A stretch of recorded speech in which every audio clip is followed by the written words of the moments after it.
the filming?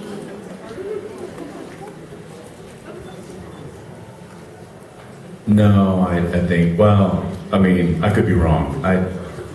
You have to understand, it's 9 months straight of filming. It's like a marathon, and you're going, what was your favorite 100 meters? I don't know, I just ran 26 miles with it.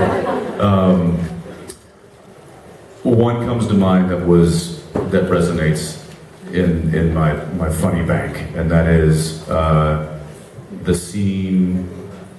It was Richard Spade's episode, Just My Imagination, and it's when Sam and Dean walk in and see Sparkle dead, and the mother wipes the glitter paint all over her face. There were probably a half a dozen, if not 10 different ways we did that scene.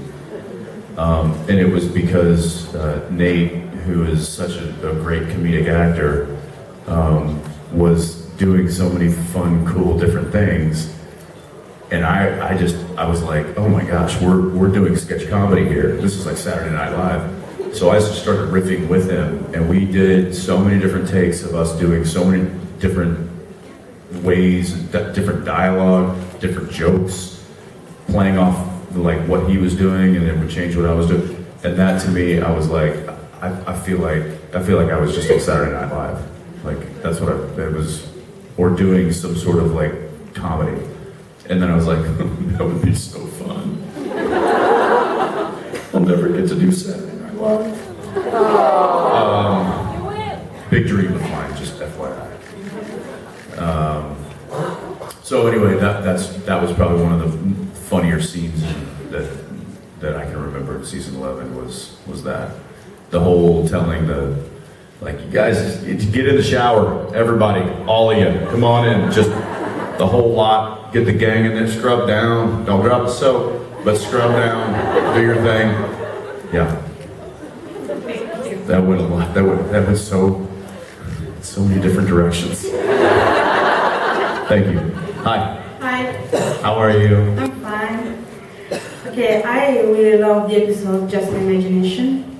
Because I was just talking about that. Weird. Because I think that beyond the comedy, it was really deep. And we also learned that the function of imaginary friend is to help children to face their own problem. So I was wondering, why do you think they never had an imaginary friend? It's because he was strong enough to face his own problem all alone, or because he had to grow up so fast to take care of Sam and hunting? That's a really good question, and I think you answered it. I think the latter. Dean didn't have much of a childhood because he couldn't. I think his dad impressed upon him very quickly and very early that life was not going to be what you thought it was going to be.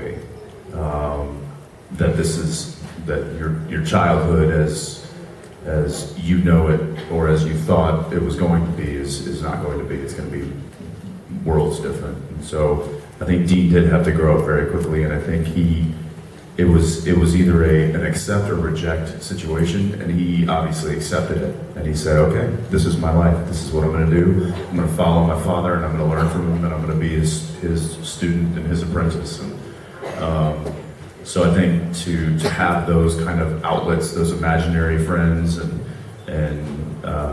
that normalcy that I think most children probably have, Dean was, he almost, and I always think that he kind of reveled in the fact that he knew that wasn't, or he knew that what normal was, and that he didn't want that, and that he didn't have that. I don't think he missed it. I think he, at an early age, I think he was like, this is way more interesting. I'm on hunting trips with my father. I'm not going to recess. And then I think it wasn't until later in life when he started doubting that and thinking like, how dare he steal that from me? How dare he steal my childhood from me?